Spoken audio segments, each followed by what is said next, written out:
There will be a moment, sometimes quiet, sometimes almost impossible to believe when it finally happens. When the person who hurt you so deeply, so consistently, so completely without consequence for so long, finally starts to watch everything they built quietly, undeniably fall apart around them. Not because you caused it, not because you fought for it, or plotted it, or even wished for it out loud. Just because time, given enough of it, has a way of exposing exactly what was underneath the performance all along. If you've ever wondered whether karma is real, whether someone who caused this much damage could ever actually face consequences, today we're breaking down the 3 unmistakable signs that it's already happening, whether you're there to witness it directly or not. Here's what almost nobody explains clearly about karma when it comes to narcissists, and I want you to really sit with this because it reframes what you should actually be watching for. Karma doesn't usually show up the way people imagine it. Some dramatic, cinematic downfall, a single explosive event that finally makes them pay for everything all at once. It's rarely that clean, and honestly, it doesn't need to be, because the actual mechanism of consequence for a narcissist is slower, quieter, and in a lot of ways, far more fitting than any single dramatic event could ever be. It's not punishment being delivered from outside. It's the natural, inevitable erosion of a structure that was never built to last, finally, gradually, giving way under its own weight. So let's walk through the 3 signs, because once you understand what each one actually represents, you'll be able to recognize this process happening clearly, whether you're watching it unfold in someone's life right now or wondering if it will ever come for someone who hurt you in the past. The first sign is what I'd call the shrinking supply. Because remember, everything about a narcissist's psychological survival depends on a continuous stream of admiration, attention, and validation from the people around them. Early on, that supply tends to be abundant because narcissists are often genuinely skilled at charm, at first impressions, at generating exactly the kind of admiration their system depends on. But here's what almost nobody sees until they've watched it happen over years, sometimes decades. That supply is not renewable in the same way for everyone forever. Every person they've devalued, discarded, or exposed along the way represents a source that's now closed off, sometimes permanently. Every reputation quietly damaged by their own behavior becomes one less place they can go to refill what they need. And unlike a healthy person, who can rebuild trust and connection through genuine change, a narcissist's core structure makes genuine change so difficult that the same patterns tend to repeat, burning through source after source, until the pool of people willing to provide unconditional admiration starts to visibly, undeniably shrink. This is one of the clearest, most reliable signs that this process is underway, watching the circle around them get smaller and smaller over time, not because of one dramatic event, but because of years of accumulated fallout finally catching up. You'll notice it in small ways at first. Fewer people showing up for things that used to draw a crowd. Old friends who used to defend them without question growing strangely quiet, or distant, or simply gone. New relationships that used to form easily now taking longer to establish, sometimes ending faster than they used to, as more people carry with them the accumulated wisdom of red flags they've learned to recognize, whether from their own experience or from warnings passed along by others who've already been through it. The supply that once felt endless starts to feel, for the first time in their life, genuinely scarce, and for someone whose entire sense of self depends on that supply remaining abundant, that scarcity is not a minor inconvenience. It's a slow, creeping crisis, striking at the exact foundation their entire identity was built upon. The second sign is what I'd call the inability to sustain the mask under pressure. Because here's something important to understand about maintaining a narcissistic performance over time. It requires energy, focus, and increasingly sophisticated management as more people around them accumulate direct or secondhand experience of the gap between the performance and the reality underneath it. Early in their life, or early in any given relationship or social circle, the mask can be maintained relatively easily because the audience doesn't yet have enough information to question it. But over time, as more people compare notes, as more inconsistencies pile up, as more former partners, friends, and family members share their experiences, sometimes directly, sometimes simply through the quiet way they react when the narcissist's name comes up, the effort required to maintain a convincing performance increases dramatically.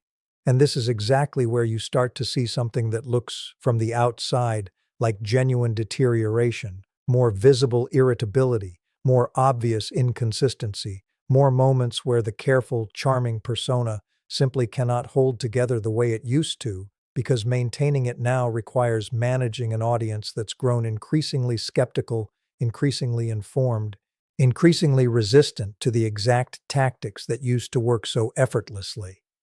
This deterioration often gets misread, even by the narcissist themselves, as bad luck, as everyone suddenly turning on them for no reason, as the world becoming unfairly hostile toward someone who's simply misunderstood. But what's actually happening is something much more specific and much more consequential. The mask is failing not because the world changed, but because the cost of maintaining it against an increasingly informed audience has finally exceeded what their system can sustainably produce. This is one of the most fascinating and, honestly, one of the most fitting signs of consequence finally catching up, because it means the very tactics that once provided so much power, the charm, the manipulation, the carefully managed image, are now the exact things requiring so much unsustainable effort to maintain that the whole structure starts to visibly strain under its own weight.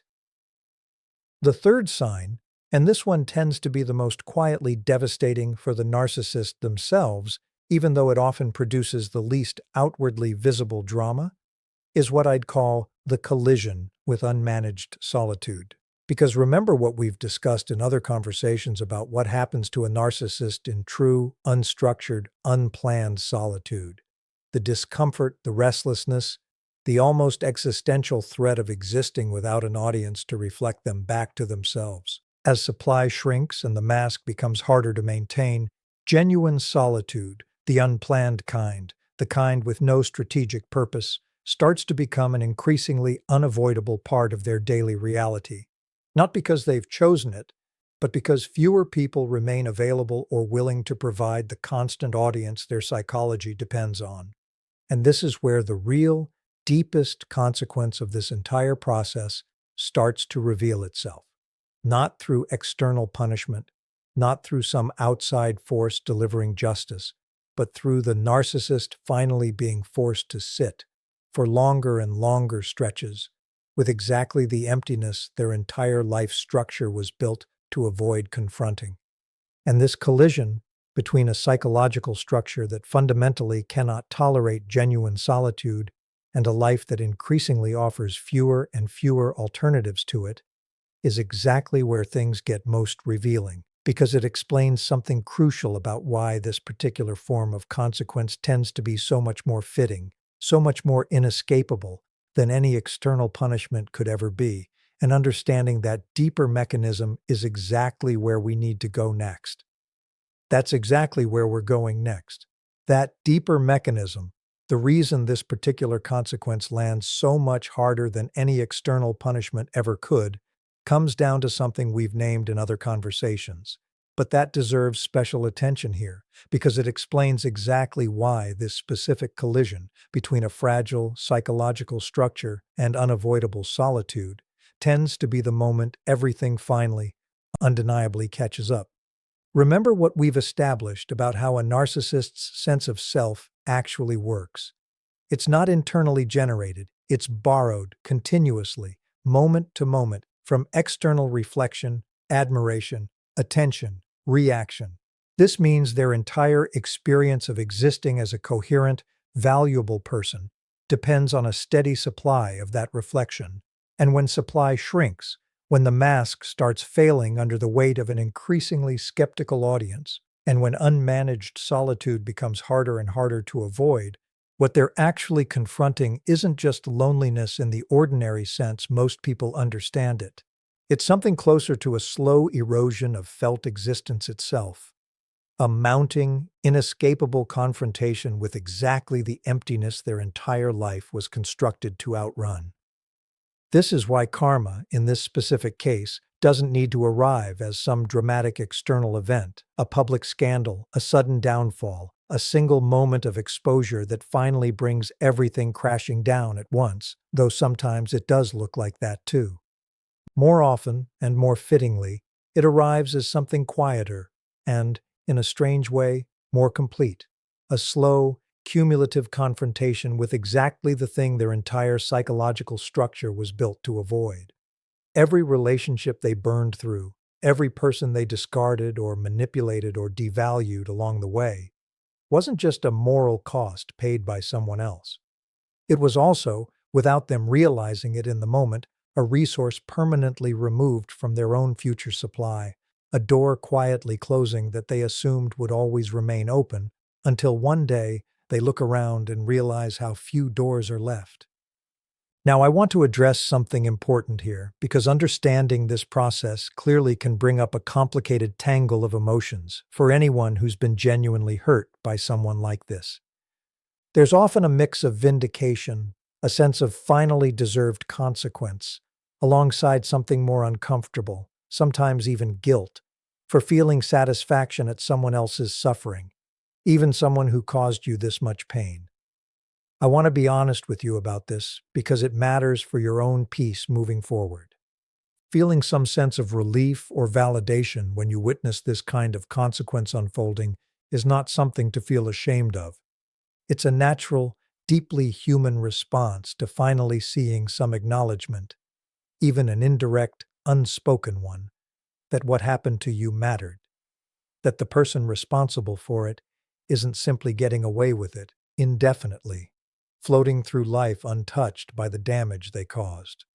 That response doesn't make you cruel or vindictive. It makes you someone who was genuinely hurt, finally witnessing some form of balance being restored, even if that balance was never something you had to actively create yourself. But I also want to offer something important alongside that validation, because I think it matters for how you carry this understanding forward into your own healing. As satisfying as it can be to witness this process, to watch supply shrink, to watch the mask strain and fail, to watch someone finally collide with the solitude they've spent their whole life avoiding, your healing was never actually supposed to depend on witnessing this at all. If you never see this play out, if the narcissist who hurt you somehow manages to maintain their supply for years longer than seems fair, somehow finds new sources faster than logic suggests they should, your own recovery, your own peace, your own life moving forward, doesn't need their consequence as proof that what happened to you was real, or that leaving was the right decision. It was always real. Leaving was always right. Their eventual reckoning, whenever and however it comes, whether you're there to see it or not, is simply confirmation of something you already knew, not the source of it. I think it's also worth naming something honestly here, because it's easy, in a conversation like this, to slip into a narrative that implies every narcissist eventually gets what they deserve in some clean, satisfying, observable way, and that narrative, however comforting, isn't always accurate. Some narcissists are genuinely skilled enough, charming enough, or simply lucky enough in terms of circumstances, resources, or the people they encounter, to maintain a functional supply for far longer than seems fair, sometimes for their entire lives. Karma, in the sense we've been discussing today, the natural erosion of a structure that requires increasing effort to sustain against an increasingly informed world, is a real and consistent pattern, but it's not a guarantee with a fixed timeline, and it's definitely not something you should organize your own healing around waiting for. The three signs we've walked through today, shrinking supply, the failing mask, and the collision with unmanaged solitude, are genuinely common, genuinely observable patterns in the lives of people who operate this way. But your job was never to monitor their downfall as a prerequisite for your own peace. Your job is simply to build a life so full, so genuinely yours, that whether or not you ever witness their reckoning stops being something your own well-being depends on. So if you're watching these signs unfold in the life of someone who hurt you, I want you to feel whatever you feel about it without shame, the relief, the vindication, even the complicated satisfaction that can come with finally seeing consequence catch up to someone who caused this much damage. And if you're not seeing it, if the person who hurt you seems to be thriving, at least on the surface, seems to have found new sources of supply without any visible struggle, I want you to trust something else entirely, something that doesn't depend on watching their life from the outside at all. The performance you witnessed, the charm, the confidence, the seemingly effortless magnetism, was never actually as stable or as effortless as it appeared, even in the moments it looked most convincing. Structures built on borrowed foundation are never as secure as they present themselves to be. Whether or not you're ever in a position to witness the exact moment that instability finally shows itself to the rest of the world. If this gave you some sense of clarity or vindication, or simply understanding about something you've wondered about for a long time, know that you're far from the only one asking this exact question, and there's a lot more we can work through together as we go. Make sure you're subscribed, because we go deeper into this every single week.